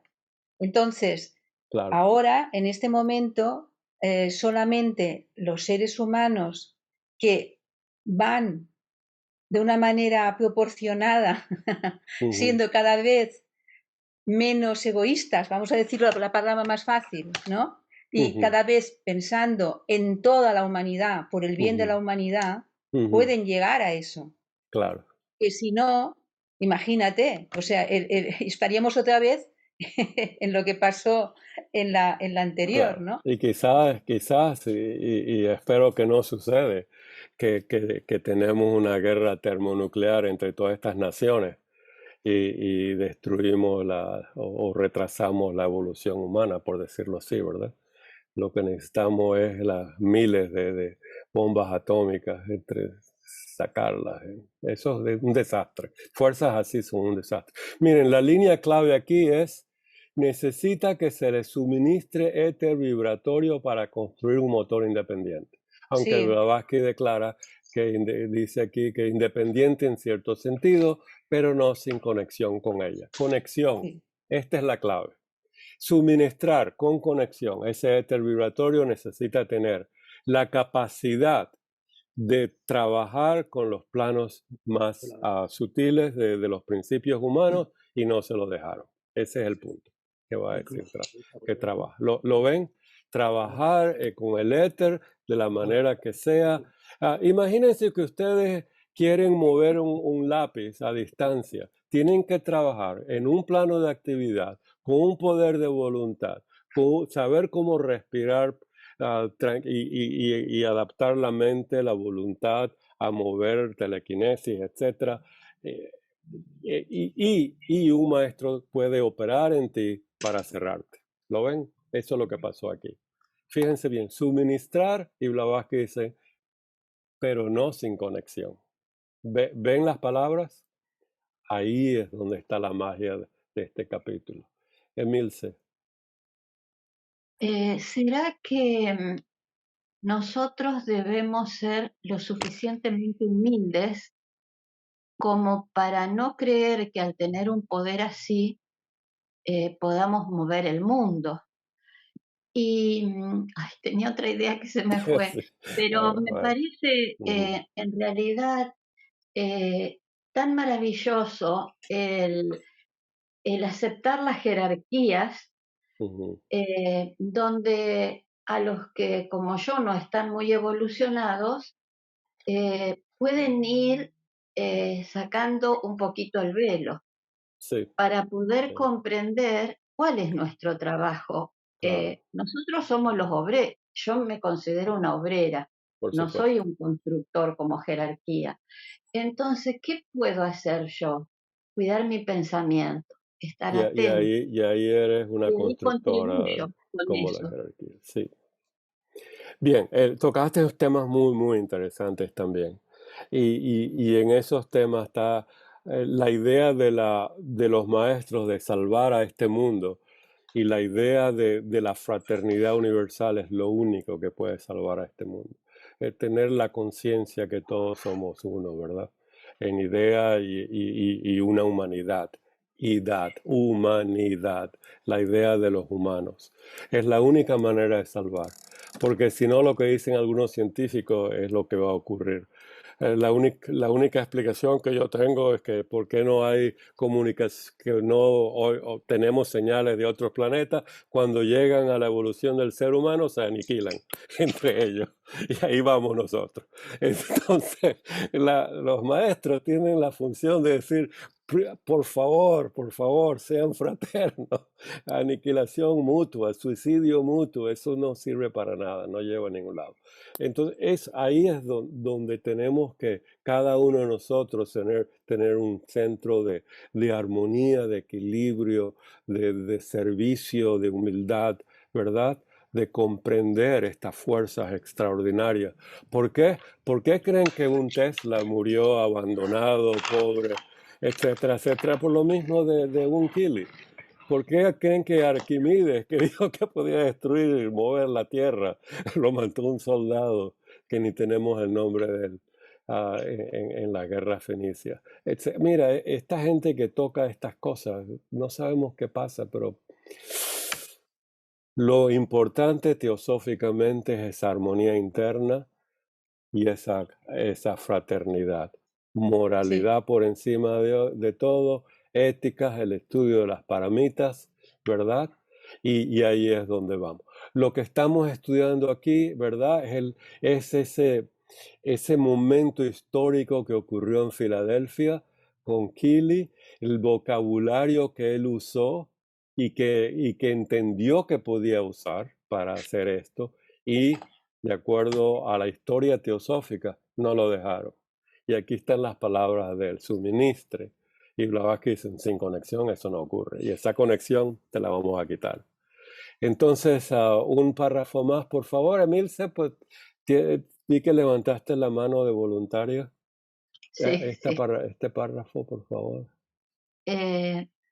Todas las estructuras requieren... Sí, por favor. Esa es una cita de Bloomfield, ¿verdad?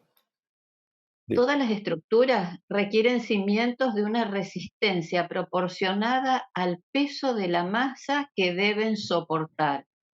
Pero los cimientos del universo se asientan en un punto vacío mucho más diminuto que una molécula en una palabra y para expresar con exactitud esta verdad en un punto interetérico, para cuya comprensión se necesita una mente infinita. El investigar las profundidades de un centro etérico es exactamente lo mismo que buscar los confines del vasto espacio del éter de los cielos, con la diferencia que uno es el campo positivo, mientras que el otro es el negativo. ¿Vieron el vocabulario teosófico? Sí. En este párrafo. Este punto vacío es el punto de la absolutidad, en donde el universo cambia de manifestación a reposo. Es importantísimo verlo, ¿verdad? Ese cambio, ese punto, y como lo ve él, es fabuloso, ¿verdad? Un punto donde el universo está en reposo. ¿Qué significa eso?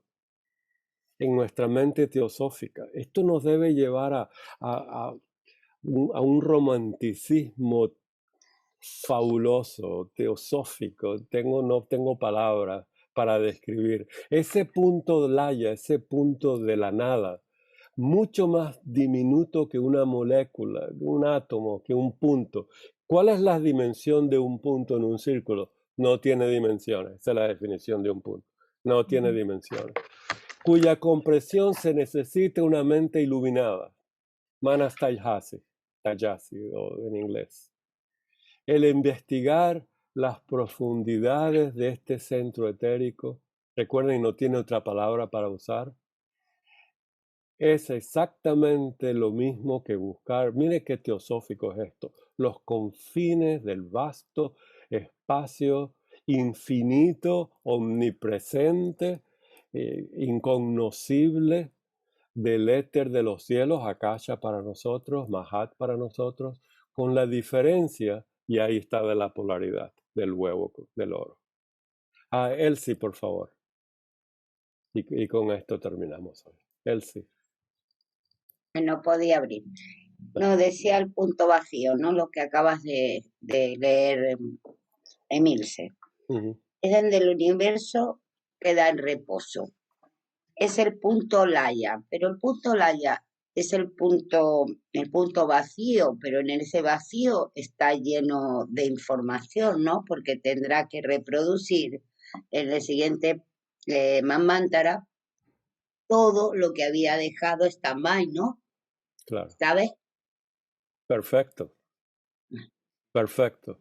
Eso es lo incomprensible por el ser humano. Por ejemplo, con analogía, nos dice Blavatsky en el volumen 1 que cuando la cadena lunar muere, por decirlo así, o termina su Manvantara, a cada globo, a medida que termina su función, manda a la futura cadena, que va a ser la terrestre, al punto laya del globo A de la cadena terrestre, futura cadena, la Tierra no ha aparecido, todas sus funciones, su poder, su vida, ahí lo estás diciendo, ¿verdad? Ahí estás diciendo, estoy repitiendo lo que dijiste. Eso es un punto laya. Por supuesto, esto es una analogía con el universo, con una cadena planetaria, con un ser humano. Imagínate un ser humano que muere. ¿Qué pasa con su futura reencarnación? Nosotros lo dividimos muy mecánicamente en un bardo. Y cuando lo explicamos en el bardo decimos, muere Estancamaloca, la segunda muerte, el de Bachán, reencarna. Pero eso es en el espacio y en el tiempo muy mecánico.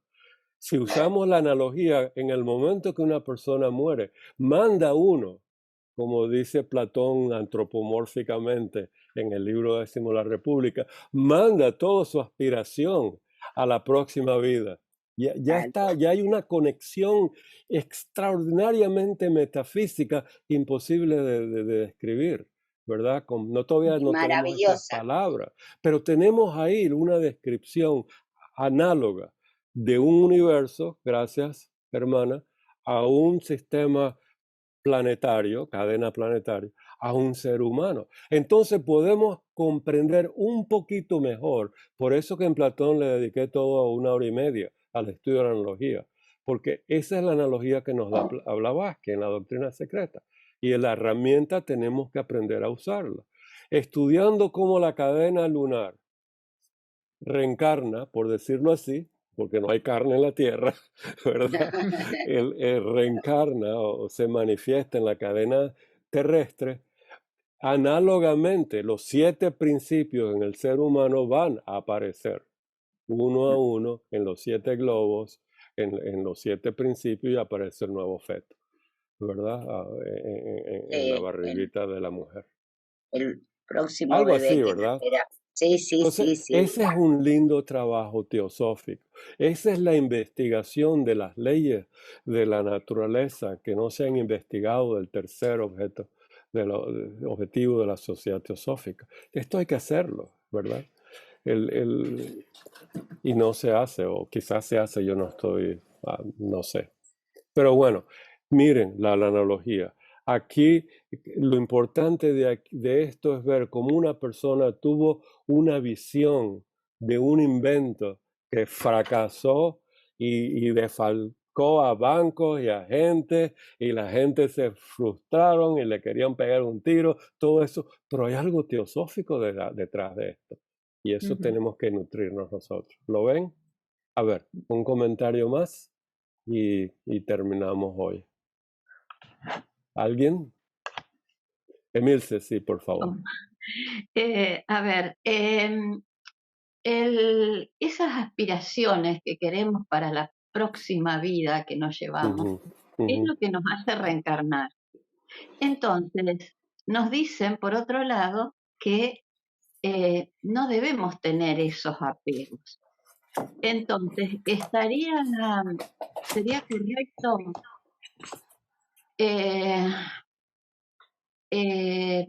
pensar, pero igual sigo teniendo un apego, pensar en continuar mi vida en la evolución que me corresponde con respecto a mi estado de conciencia y nada más.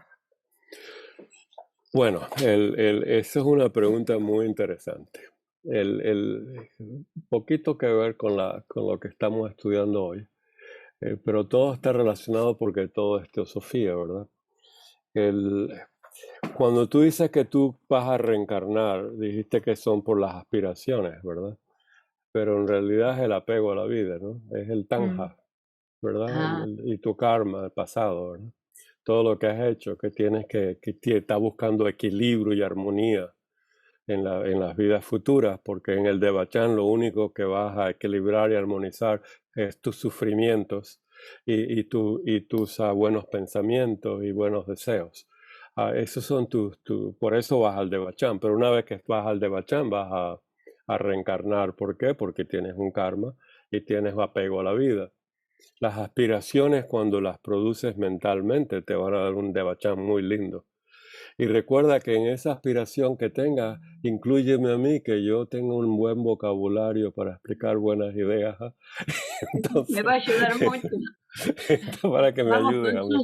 Pero ves, por eso está el ciclo. Ese es el ciclo de vida y muerte.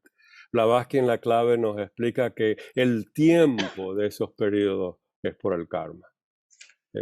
Todo el karma. Llega un momento dado que uno puede renunciar al Devachan, ya es una Nirmanakaya, ya tejió y eso lo vamos a cubrir en Puebla, cómo tejen los budistas, eso está en los libros budistas, ¿verdad?, de tibetanos, cómo tejen el Nirmanakaya, Sambhogakaya, Dharmakaya, que es lo que le permite a una persona llegando a ser adepto el cuerpo astral, por decirlo así, transformarlo en un cuerpo luminoso Nirmanakaya. ¿Cómo se hace eso? Eso lo vamos a estudiar en Puebla. Hermana Elsie, terminamos contigo. Muchas gracias por todo. Yo pensé, más que como lo interpretó Emilce, yo cuando tú hablabas de esto, yo pensé en realidad que nosotros pasamos el Devachan. Luego, que nos indican que podemos volver, ¿no?, o reencarnar, pues entonces aquí venimos a seguir aprendiendo o a seguir para eso que tú dices, para no generar karma por lo menos, o si es posible, aprender aquello que generamos karma para equilibrar. Según Tiny también dice que si uno tiene un karma negativo, tienes como una ecuación matemática, ¿no? Para igualar, debes hacer en la próxima vida 2, esa cosa o esa acción o lo que fuere, la proporción de 2 veces eso, para que se equilibre, solamente para que se equilibre. Y luego, si haces mucho más de 2, pues entonces puedes que generes un karma positivo. Yo no sé si eso es tan así. Bueno, pero... es una visión del karma, ¿verdad? Nadie de verdad sabe el karma. Blavatsky nos dice que ella no entiende el karma, pero sí ha estudiado ciertas cosas. Por ejemplo, imagínate esto, Elsie, que yo insulto a una persona, consciente o inconscientemente, y causo sufrimiento. Y a los 2 años yo me doy cuenta de eso y voy y le pido perdón. Hice algo bueno, hice resultado de algo malo, pero el sufrimiento yo lo causé ya, ¿verdad? Ya hay 2 años de sufrimiento. Y sin embargo, paro la cantidad de sufrimiento de alguna manera, menos que haya resentimientos, ¿verdad? Entonces, paro la cantidad de sufrimiento que he causado por decir algo, ¿verdad? Por una acción verbal. No estamos hablando más de eso, una acción verbal, ¿verdad? Entonces, fíjate, el karma de la acción verbal, 2 años de esa persona que sufrió por lo que yo dije, lo tengo que pagar por decirlo así, ¿verdad? El equilibrio. Sin embargo, tuve un lindo karma de eso que, bueno, el lindo karma es que no voy a producir más karma, ¿verdad? De ese tipo. Y aprendí la lección de no hacerlo con otra persona. Eso es un karma positivo, pero tengo que reencarnar para sufrir un poquito sobre eso. Blavatsky nos dice que lo que producimos activamente, diciendo y obrando, lo vamos a pagar en la vida siguiente. A menos que es una ley física que caminamos de un edificio a otro y la ley de gravedad, pues pagamos el karma inmediatamente, ¿verdad?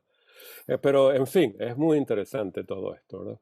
Bueno, lo dejamos hasta aquí. El karma, nadie sabe de lo que es el karma, pero sí podemos hablar toda la vida igual que de lo absoluto. Nos encanta hablar de las cosas metafísicas. Nadie sabe lo que es el karma porque nadie puede aplicar la ley. Es una ley incognoscible para nosotros, ¿verdad? Por lo que dices, cuando hay más de una cosa, bueno, ya. Ese es en la nueva película de Netflix, yo creo que uno de ellos, el problema de los 3 cuerpos en el universo. Y muchas gracias. Recuerden, nos vemos en un mes, ¿verdad?